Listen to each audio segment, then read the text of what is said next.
with me now is Martin Araman. He's one of the founders of Sovereign Speed. You are the rapporteur for the trucking session. Before we start and get into your session, I mean, your company has just turned 20, I think. So we were asking ourselves, you were kind of a startup yourself once. Did you call yourself a startup at those times? No, in 1998, we didn't call ourselves a startup company. We called ourselves transportation company. Okay. We started as a very young company. We were only 5 people. Today we are 650 fully employed sovereigners. Okay, so big example how it can work out. Okay, so with the trucking session, I mean, which startups presented and what did they tell you? First of all, I have to say I'm very glad, I'm very happy to be on the Blue Rocket so far. It's a great honor, and I'd like to thank the DVZ for this invitation, and also I'd like to thank the KLU to put me as a so-called expert for the trucking business. Before I come to your question, I'd like to take you on a small journey. Let's go back 20 years to a transportation company based in Hamburg, based in the eastern part of Hamburg. We go to the 3rd floor, we open the door, and it's full of smoke. It's very noisy. You hear telephones ringing, you hear fax machines working all the time, you hear people shouting and people being shouted. And all the people inside this office are working 14 hours per day. And finally, because of their personal performance, they achieve the result they expect. Okay. So this is the old world. Today, I learned a lot about the new world. And what is that like? And the new world is completely different. Today, I met very smart guys. And they have looked at the old world and they found out that there's room for improvement.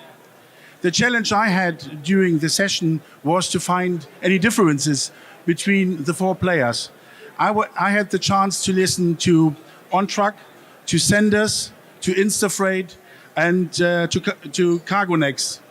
And they are all more or less offering the same service. And what is it?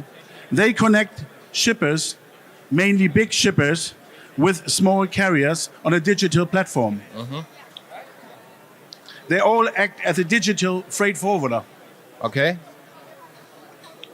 Was it kind of striking to you that they're all working as a forwarder and directly working with the shippers? Yes, coming from the more traditional side of the market, I was quite astonished to see that they act as a full freight forwarder. Okay.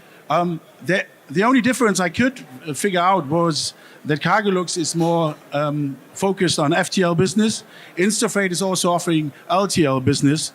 And Senders is looking for FTL and contractual business, whereas OnTrack has a more international focus. Okay. I think, a lot of people are talking about artificial intelligence and all these kind of things. So the new ways to pretty much shape the trucking networks. Was that a topic as well in the session? Yeah, absolutely. It's about eliminating the middlemans when it comes to an order. It's about instant pricing. It's about finding best opportunities for the customers. Yes, absolutely. Okay. And this is where their advantages are. So what do you think about this new technology? Will that really revolutionize the market? Yes, absolutely. And we as a transportation company, we ourselves look into those opportunities. Yeah. And I'm sure maybe later this afternoon, I might have the chance to speak to the one or the other. That would be my last question. Are you working together with startup companies? Are you cooperating with them? For the moment, not, but we are in discussions with some of them. Okay. To give you an example, we work for 2 years now for 7 senders. I think they are represented here as well. Yeah. And we are very open-minded to new ideas and to startup companies. And let's see what the day brings. Okay, so sounds like an interesting session, and it's a very interesting event today, so enjoy. Thank you very much. Thank you. Thank you.